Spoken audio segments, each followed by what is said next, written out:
ಈ ವಾಲ್ಮೀಕಿ ನಿಗಮದಲ್ಲಿ 87 ಕೋಟಿ ರೂಪಾಯಿ ಹಗರಣದ ವಿಚಾರಕ್ಕೆ ಸಂಬಂಧಪಟ್ಟಂತೆ ಅದನ್ನ ವಾಪಸ್ ತರೋದಕ್ಕೆ ಸರ್ಕಸ್ಗಳಾದ್ವಾ, ಪ್ರಯತ್ನಗಳು ನಡೆದ್ವಾ, ಆ ಮೂಲಕ ರಾಜ್ಯದ ಜನರನ್ನ ಯಾಮಾರಿಸೋದಕ್ಕೆ ಹೊರಟ್ರ ಮಿನಿಸ್ಟರ್.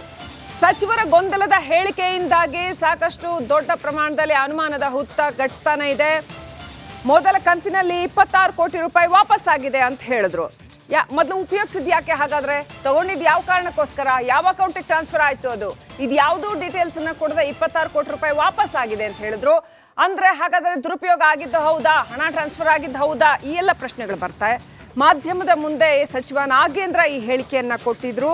ಈವರೆಗೂ 5 ಕೋಟಿ ರೂಪಾಯಿ ವಾಪಸ್ ಆಗಿದೆ ಅಂತ ಹೇಳಲಾಗ್ತಾ ಇದೆ. ಅದು ಕೂಡ ಖಚಿತತೆ ಇಲ್ಲ. ಸುಳ್ಳು ಹೇಳಿ ರಾಜ್ಯದ ಜನರನ್ನ ವಂಚಿಸೋ ಪ್ರಯತ್ನ ನಡೀತಾ ಇದೆಯಾ ಇದರಲ್ಲಿ?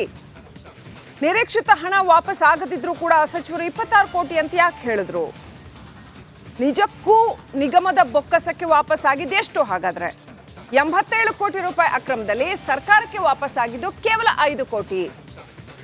ಈ ಎಲ್ಲಾ ಬೆಳವಣಿಗೆಗಳ ನಡುವೆಯೂ ಕೂಡ ಬಿಜೆಪಿ ಸರ್ಕಾರಕ್ಕೆ ಗಡುವನ್ನ ಕೊಟ್ಟಿದೆ. ಸಚಿವ ನಾಗೇಂದ್ರ ತಲೆದಂಡಕ್ಕೆ.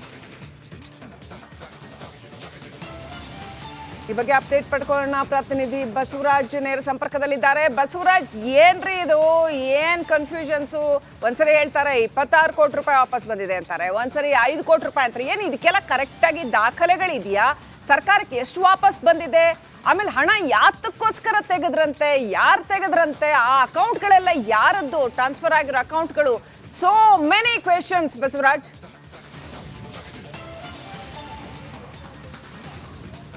ಖಂಡಿತ ಶ್ರೀಲಕ್ಷ್ಮಿ, ಈ ವಾಲ್ಮೀಕಿ ನಿಗಮ ಹಗರಣ ಏನಿದೆ ಸಾಕಷ್ಟು ಪ್ರಶ್ನೆಗಳನ್ನು ಸರ್ಕಾರದ ಮಟ್ಟಲ್ಲೇ ಹುಟ್ಟಿ ಆಗ್ತದೆ. ಯಾಕಂದರೆ ಸ್ವತಃ ಸಿ.ಎಂ. ಸಿದ್ದರಾಮಯ್ಯ ಅವ್ರಿಗೂ ಕೂಡ ಈ ಹಗರಣದ ಬಗ್ಗೆ ಮಾಹಿತಿ ಇರಲಿಲ್ಲ.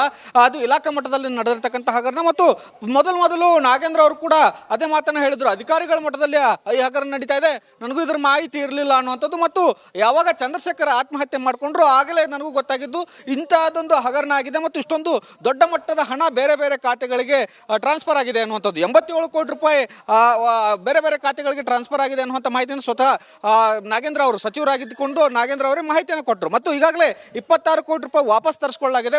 ನಾಳೆ ಸಂಜೆ ಅಷ್ಟೊತ್ತಿಗೆ ಯಾವತ್ತು ನಾನು ಹೇಳ್ತಾ ಇರೋದು, ಕಳೆದ 3-4 ದಿನಗಳ ಹಿಂದೆ ಅವರು ಸುದ್ದಿಗೋಷ್ಠಿ ಮಾಡಿದಂಥ ಸಂದರ್ಭದಲ್ಲಿ ಸಂಜೆ ಅಷ್ಟು ಹೊತ್ತಿಗೆ ಇನ್ನು ಉಳಿದಂತೆ 42 ಕೋಟಿ ರೂಪಾಯಿ ವಾಪಸ್ ಬರುತ್ತೆ, ಬಾಕಿ ಹಣವನ್ನು ನಾವು ತರಿಸ್ಕೊಳ್ಳೋದಕ್ಕೆ ಒಂದಷ್ಟು ಹರಸಾಹಸ ಮಾಡಬೇಕಾಗುತ್ತೆ ಅನ್ನುವಂಥ ಮಾತನ್ನು ಹೇಳಿದರು. ಆದರೆ ಈಗಿರ್ತಕ್ಕಂಥ ಮಾಹಿತಿ ಪ್ರಕಾರ, ರಿಪಬ್ಲಿಕ್ ಕನ್ನಡಕ್ಕೆ ಒಂದು ಸಿಕ್ಕಂಥ ಮಾಹಿತಿ ಪ್ರಕಾರ ಇಲ್ಲಿವರೆಗೂ ಕೇವಲ 5 ಕೋಟಿ ರೂಪಾಯಿ ಬಂದಿದೆ ಅನ್ನುವಂಥ ಮಾಹಿತಿ. 87 ಕೋಟಿ ರೂಪಾಯಿಯಲ್ಲಿ ಏನು ಬೇರೆ ಬೇರೆ ಖಾತೆಗಳಿಗೆ ಹಣ ವರ್ಗಾವಣೆ ಆಗಿದೆ, ಅದರಲ್ಲಿ ಕೇವಲ 5 ಕೋಟಿ ರೂಪಾಯಿ ಮಾತ್ರ ಸರ್ಕಾರದ ಬೊಕ್ಕಸಕ್ಕೆ ಬಂದಿದೆ, ಉಳಿದಿದ್ದಂಥ ಹಣ ಬಂದಿಲ್ಲ ಅನ್ನುವಂಥ ಸ್ಪಷ್ಟವಾದ ಮಾಹಿತಿ ಇದೆ. ಹೀಗಾಗಿ ಸಚಿವ ನಾಗೇಂದ್ರ ಅವರು ತಮ್ಮ ಸ್ಥಾನವನ್ನು ಉಳಿಸ್ಕೊಳ್ಳೋದಕ್ಕೆ ಸುಳ್ಳು ಮಾಹಿತಿಯನ್ನು ಸಾರ್ವಜನಿಕವಾಗಿ ಕೊಟ್ಟರು ಅನ್ನುವಂಥ ಪ್ರಶ್ನೆಗಳು ಉದ್ಭವ ಆಗ್ತಾ ಇದೆ. ಈ ಒಂದು ಪ್ರಶ್ನೆ ಉದ್ಭವ ಆದಮೇಲೆ ಸರಿಯಾದ ಮಾಹಿತಿನ ಈಗ ಸರ್ಕಾರ ಕೊಡಬೇಕಾದಂಥ ಅನಿವಾರ್ಯತೆ ಕೂಡ ಉದ್ಭವ ಆಗ್ತಾ ಇದೆ ಶ್ರೀಲಕ್ಷ್ಮಿ. ಯಾಕಂದರೆ 87 ಕೋಟಿ ರೂಪಾಯಿಲಿ ಕೇವಲ 5 ಕೋಟಿ ರೂಪಾಯಿ ಬಂದಿದೆ ಅಂದರೆ ಇನ್ನೂ 82 ಕೋಟಿ ರೂಪಾಯಿ ಸರ್ಕಾರದ ಬೊಕ್ಕಸಕ್ಕೆ ಬರಬೇಕಾಗಿದ್ದಂಥ ಹಣ. ಸಾಕಷ್ಟು ಹಗರಣ ನಡೆದ್ರು ಕೂಡ, ಇದು ಬೇರೆ ಬೇರೆ ಖಾತೆಗಳಿಗೆ ಹಣ ಹೋಗಿದ್ರು ಕೂಡ ಆ ಹಣ ವಾಪಸ್ ತರುವಲ್ಲಿ ಇನ್ನೂ ಕೂಡ ಸರ್ಕಾರ ವಿಫಲವಾಗಿದೆ ಅಂತಲೇ ಹೇಳ್ಬೋದು. ಮತ್ತು ನಾಗೇಂದ್ರ ಅವರು ಕೂಡ ಇಲ್ಲಿವರೆಗೂ ಕೂಡ ಕಳೆದ 4-5 ದಿನಗಳಿಂದ ಕೂಡ ಮಾಧ್ಯಮಗಳಿಗೆ ಕೈಗೆ ಸಿಗದೆ ಓಡಾಡ್ತಾ ಇದ್ದಾರೆ. ದೆಹಲಿಯಲ್ಲಿದ್ದರು, ದೆಹಲಿಯಿಂದ ಬೆಂಗಳೂರಿಗೆ ಬಂದಿದ್ದಾರೆ ಅನ್ನುವಂಥ ಮಾಹಿತಿ ಇದೆ. ಅವರ ತಲೆದಂಡ ಫಿಕ್ಸ್ ಅನ್ನುವಂಥ ಮಾಹಿತಿಗಳನ್ನು ಹೇಳಲಾಗ್ತಾ ಇದೆ. ಆದರೂ ಕೂಡ ಯಾವುದಕ್ಕೂ ಕೂಡ ಉತ್ತರ ಕೊಡದೆ ನಾಗೇಂದ್ರ ಅವರು ಕಳ್ಳಾಟ ಆಡ್ತಾ ಇದ್ದಾರೆ ಅನ್ನುವಂಥ ಒಂದಷ್ಟು ಪ್ರಶ್ನೆಗಳು ಸದ್ಯದ ಮಟ್ಟಿಗೆ ಉದ್ಭವ ಆಗ್ತಾ ಇದೆ. ಸಿ.ಎಂ. ಸಿದ್ದರಾಮಯ್ಯ ಅವರು ಇದಕ್ಕೆ ಜವಾಬ್ದಾರಿಯನ್ನು ಹೊತ್ಕೊಂಡು ಸ್ಪಷ್ಟವಾದಂಥ ಉತ್ತರವನ್ನು ಸಚಿವರ ಕಡೆಯಿಂದ ಅಥವಾ ಸರ್ಕಾರದಿಂದ ಸ್ಪಷ್ಟವಾಗಿ ಕೊಡಿಸಬೇಕಾದಂಥ ಅನಿವಾರ್ಯತೆ ಸದ್ಯ ಮುಂದೆ ಇದೆ. ಯಾಕಂದರೆ ಸಾರ್ವಜನಿಕ ಹಣ 87 ಕೋಟಿ ರೂಪಾಯಿ ಬೇರೆ ಬೇರೆ ಖಾತೆಗಳಿಗೆ ವರ್ಗಾವಣೆ ಆಗುತ್ತೆ ಅನ್ನೋದು ತಮಾಷೆ ಮಾತಲ್ಲ. ಇದು ನಮ್ಮದು ನಿಮ್ಮದು ಎಲ್ಲರದು ಸೇರಿದಂಥ ಹಣ. ಇದನ್ನು ಸರ್ಕಾರದ ಬೊಕ್ಕಸಕ್ಕೆ ವಾಪಸ್ ತರಿಸ್ಕೊಳ್ಳುವಂಥ ಕೆಲಸವನ್ನು ಸರ್ಕಾರ ಮಾಡಲೇಬೇಕಾಗಿದೆ Shrilakshmi. Right, thank you Basavaraj. ದಯವಿಟ್ಟು ಆಗಿ ಸಂಪರ್ಕದಲ್ಲಿರಿ.